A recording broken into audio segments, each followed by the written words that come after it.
రాష్ట్రంలో కాంగ్రెస్ ప్రభుత్వం కూలిపోతుందన్న వ్యాఖ్యలపై ఆ పార్టీ నేతలు ఫైర్ అయ్యారు. కుట్రల్ని ఎదుర్కొనే సత్తా తమ పార్టీకి ఉందన్నారు. ప్రజా ప్రభుత్వాన్ని ప్రజలే కాపాడుకుంటారని అన్నారు. రాష్ట్రాన్ని కేసీఆర్ అప్పుల కుప్ప చేశారన్నారు మంత్రులు. త్వరలో యాదాద్రి కొండపైకి ఆటోల్ని అనుమతి ఇస్తామని చెప్పారు.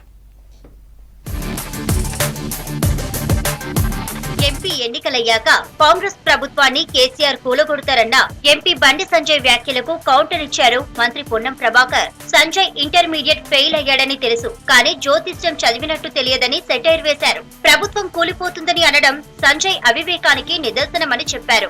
అయోధ్యలో రాముడి విగ్రహ ప్రతిష్ఠ సాంప్రదాయం ప్రకారం జరగాలన్నారు. అనవసరంగా రామ మందిరంపై బీజేపీ మార్కెటింగ్ ఆపాలన్నారు పొన్నం. బండి సంజయ్ గారు ఇంటర్మీడియట్ ఫెయిల్ అయ్యడం తెలుసు, జ్యోతిష శాస్త్రం చదివిన నాకు తెలియదు. రాముని కటౌట్లు పెట్టి రాముని పేరు మీద ఓట్లు అడుకొని రాముని మార్కెటింగ్ చేసుకోవడం కాదు. అందరూ హిందువులే, పెద్ద హిందువుల ఛాంపియన్ అని చెప్పుకునేటువంటి మతపరమైన అంశాలను రెచ్చగొట్టే వ్యక్తిగా కాదు. ప్రజలకు ఎంపికైన ప్రజాప్రతినిధి ఏం చేసినా చెప్పాలి. యాదాద్రి కొండపైకి త్వరలోనే ఆటోలను అనుమతిస్తామన్నారు మంత్రి శ్రీధర్ బాబు. కొండపైకి ఆటోలు ఎందుకు బంద్ చేశారో తెలియదని చెప్పారు. భువనగిరిలో రాష్ట్ర రైస్ మిల్ అసోసియేషన్ ప్రెసిడెంట్ గంప నాగేందర్ ను పరామర్శించారు. 3 రోజుల క్రితం గంప నాగేందర్ తల్లి చనిపోయారు. ఆమె ఫోటోకు పూలమాల వేసి నివాళులు అర్పించారు మంత్రి. వారి ఆటోస్ కూడా మరి గుట్టపై నడపడానికి అతి తొందరలోనే పర్మిషన్ ఇచ్చే కార్యక్రమం కూడా చేయబోతా ఉన్నారు. సో ఆటోలలో పోయి మేము దర్శనం చేసుకుంటామంటే వద్దనే వాళ్ళు ఈరోజు మాకే అర్థం కాలేదు.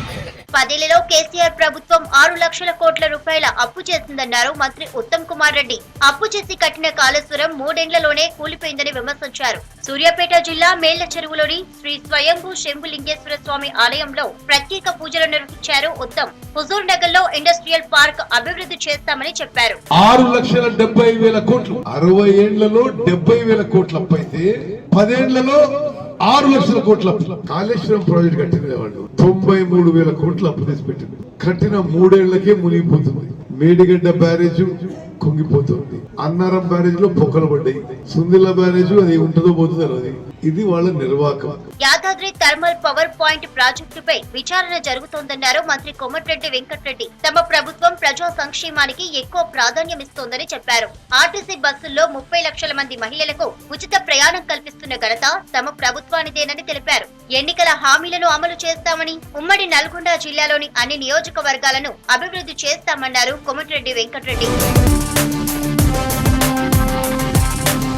సీఎం రేవంత్ రెడ్డిని ఢిల్లీ సబ్ సర్వెంట్ అని బీజేపీ నేతలు కామెంట్ చేయడం రాజ్యాంగ స్ఫూర్తికి విరుద్ధమన్నారు కాంగ్రెస్ సీనియర్ నేత మల్లు రవి.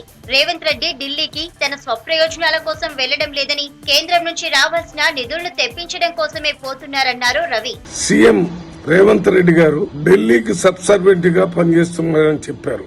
దీన్ని మేము తీవ్రంగా ఖండిస్తున్నాను.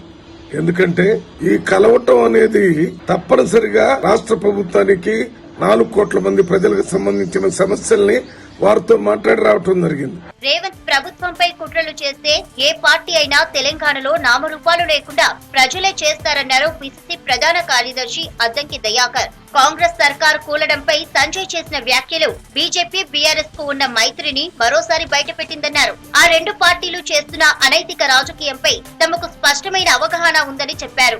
లేదంటే తెలంగాణలో కాంగ్రెస్ పార్టీ ఏర్పాటు చేసిన కాంగ్రెస్ ప్రభుత్వాన్ని దాని వైపు కన్నెత్తి చూసినా, ఎవరైనా ఎలాంటి ప్రమాదాలు తేవాలని చూసినా వాళ్ళ పార్టీల నామరూపాలు లేకుండా తెలంగాణలో చేసుకునే బాధ్యత ప్రజలు తీసుకుంటారు. మిత్రుడు బండి సంజయ్ చేసిన వ్యాఖ్యల్ని చూస్తే అటువైపు బీఆర్ఎస్ బీజేపీ మైత్రి తెలుసుకోవాలని చెప్పి మిత్రునికి సూచిస్తున్నా. బీజేపీ బీఆర్ఎస్ మించి రాజకీయం చేసే శక్తి తమకు ఉందన్నారు కాంగ్రెస్ నేతలు. ప్రజల ప్రభుత్వాన్ని ప్రజలే కాపాడుకుంటారని చెప్పారు.